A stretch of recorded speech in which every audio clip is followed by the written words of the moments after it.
Au nom du Père, du Fils et du Saint-Esprit. Amen. Grande joie de pouvoir être là avec vous en ce 29 juillet. Nous sommes le jeudi et nous célébrons aujourd'hui Sainte Marthe, une grande amie de Jésus. Jésus aimait beaucoup de rester, de demeurer dans la maison de Marthe, Marie et Lazare, trois frères, amis très intimes de Jésus, où Jésus aimait passer du temps. Et j'espère aussi que tu sois un bon ami de Jésus, où Jésus aime aussi passer du temps avec toi et de demeurer chez toi. Maintenant, en cette fête Sainte Marthe, la première lecture c'est 1 Jean, chapitre 4. Bien-aimés, aimons-nous les uns les autres, puisque l'amour est de Dieu, et que quiconque aime est né de Dieu et connaît Dieu. Celui qui n'aime pas n'a pas connu Dieu, car Dieu est amour. En ceci s'est manifesté l'amour de Dieu pour nous. Dieu a envoyé son Fils unique dans le monde, afin que nous vivions par lui. En ceci consiste l'amour. Ce n'est pas nous qui avons aimé Dieu, mais c'est lui qui nous a aimés et qui a envoyé son Fils en victime de propitiation pour nos péchés. Bien-aimés, si Dieu nous a ainsi aimés, nous devons aussi, nous aimer les uns les autres. Dieu, personne ne l'a jamais contemplé.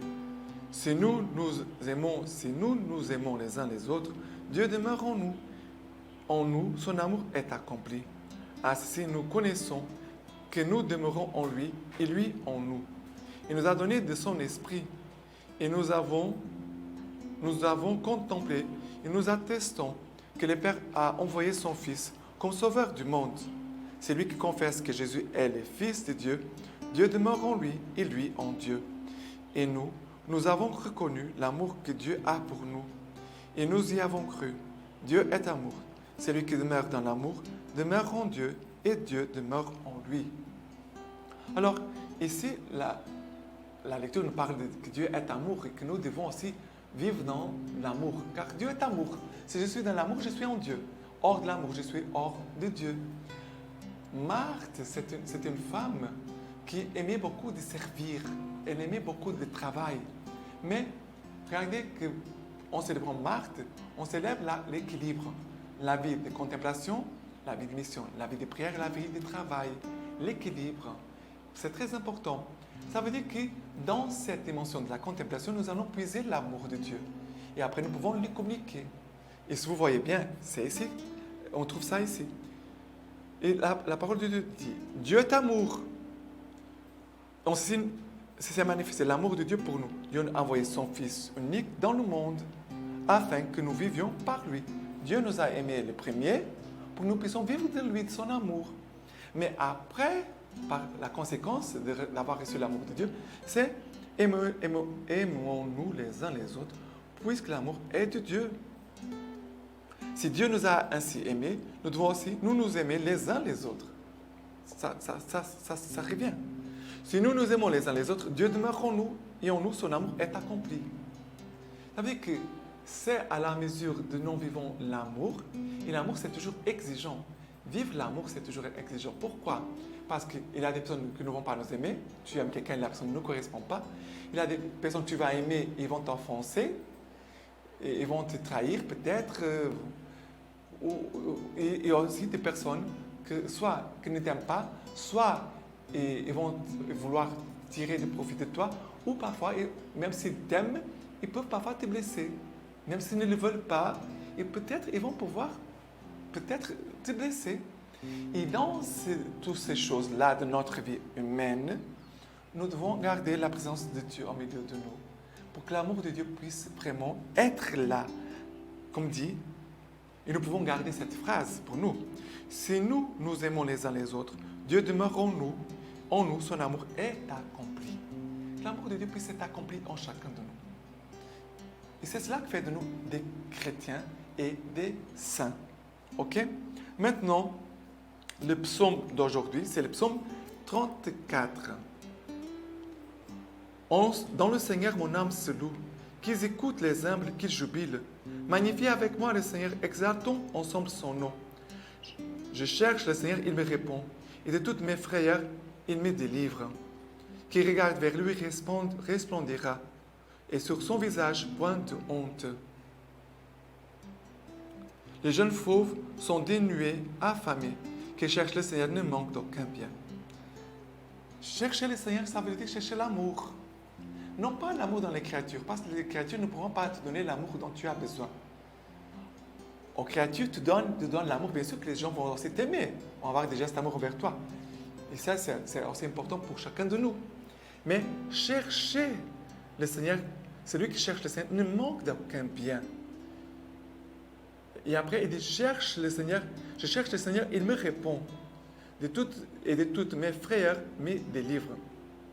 Le Seigneur, vraiment, Marthe, c'est cette femme qui cherche le Seigneur. En toutes choses, soit dans la prière, elle cherche Dieu, mais aussi dans ses actions, dans la mission, elle cherche aussi Dieu, elle veut trouver Dieu. En tout ce que nous faisons, nous devons rencontrer les visages, la présence de Dieu. Très important. OK? Et maintenant, l'évangile d'aujourd'hui, c'est Jean chapitre 11, à partir du verset 19. Et beaucoup d'entre les Juifs étaient venus auprès de Marthe et de Marie pour les consoler au sujet de leurs frères. Quand Marthe apprit que Jésus arrivait, elle alla à sa rencontre, tandis que Marie restait assise à la maison. Marthe dit à Jésus, « Seigneur, si tu avais été ici, mon frère ne serait pas mort. Mais maintenant encore, je sais que tout ce que tu demanderas à Dieu, Dieu te l'accordera. » Jésus lui dit, « Ton frère ressuscitera. » Je sais, dit Marthe, qu'il ressuscitera à la résurrection au dernier jour. Jésus lui dit, « Moi, je suis la résurrection. Qui croit en moi, même s'il meurt, vivra. Et quiconque vit et croit en moi, ne mourra jamais. Le crois-tu? » Elle lui dit, « Oui, Seigneur, je crois que tu es le Christ, le Fils de Dieu, celui qui vient dans le monde. » Regarde, devant le mystère de la mort, parce que c'est son frère Lazare qui meurt, Marthe avait demandé à Jésus, viens, parce que Lazare, il est très, très grave. Il se trouve malade gravement. Viens. Et quand Jésus arrive, Lazare était déjà mort. Qu'est-ce que Marthe va faire? Elle dit, Seigneur, si tu serais ici, mon frère serait vivant encore. Mais, elle rajoute, mais je sais, c'est là qu'entre la foi, ici. La foi, ici, c'est la foi de Marthe. Mais, je sais, Seigneur, que tout ce que tu demandes à Dieu, Dieu te l'accordera. Marthe, c'est une femme de foi. Nous touchons ici la foi du cœur de Marthe. Et Jésus va lui dire, ton frère ressuscitera. Et elle va dire, oui, il va ressusciter au dernier jour. Oui. Et elle le sait. Je sais, Marthe. Et Marthe dit, bon, je sais qu'il va ressusciter au dernier jour. Mais Jésus va rajouter encore, moi, je suis la résurrection et la vie. Qui croit en moi, même s'il meurt, il vivra. Il vivra. Quiconque vit et croit en moi ne mourra jamais. Les crois-tu? Cette question, Jésus la pose à chacun de nous.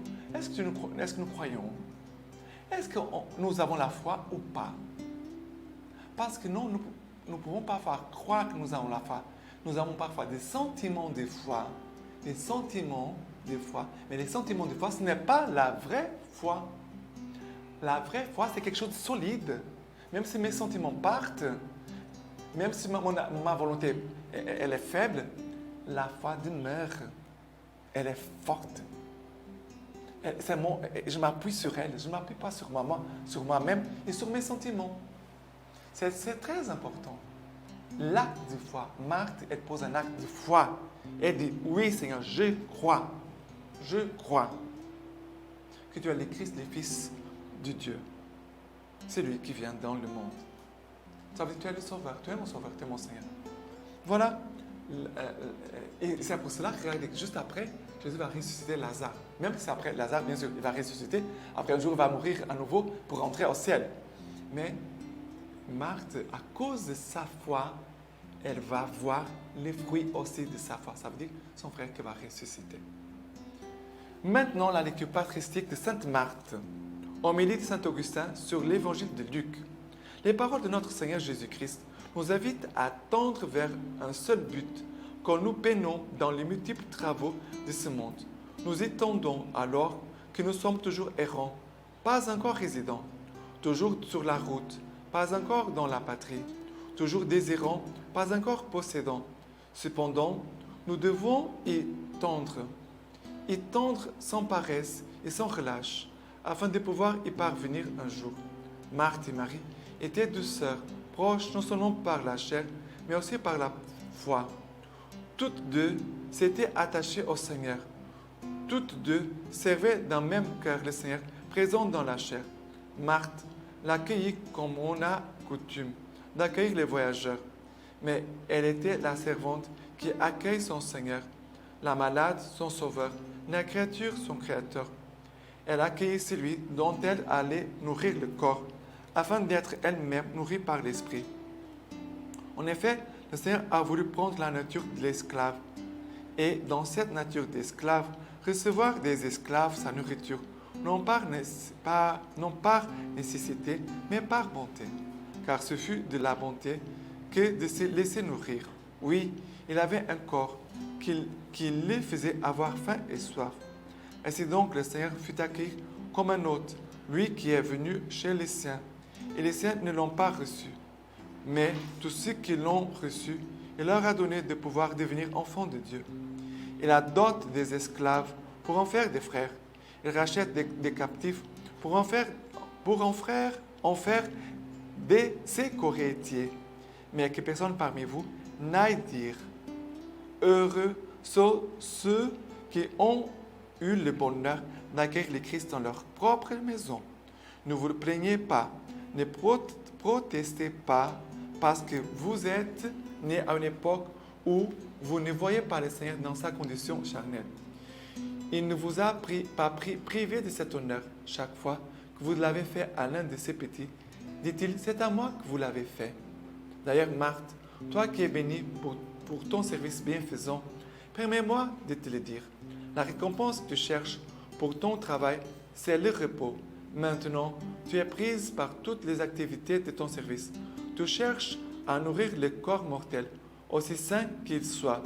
Lorsque tu seras venu à la patrie, trouveras-tu un voyageur à qui offrir l'hospitalité, un affamé à qui rompre les pains, un assoiffé à qui donner à boire, un malade à visiter, un plaideur à réconcilier, un mort à ensevelir?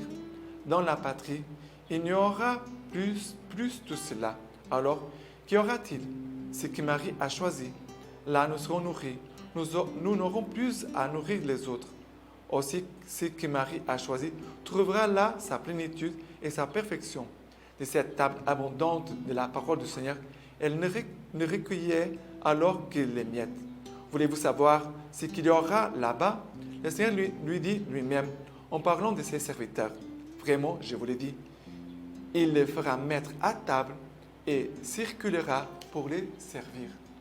Maintenant, je vous laisse la bénédiction par les 28 Pères de la Vierge Marie, aussi l'intercession de Sainte Marthe.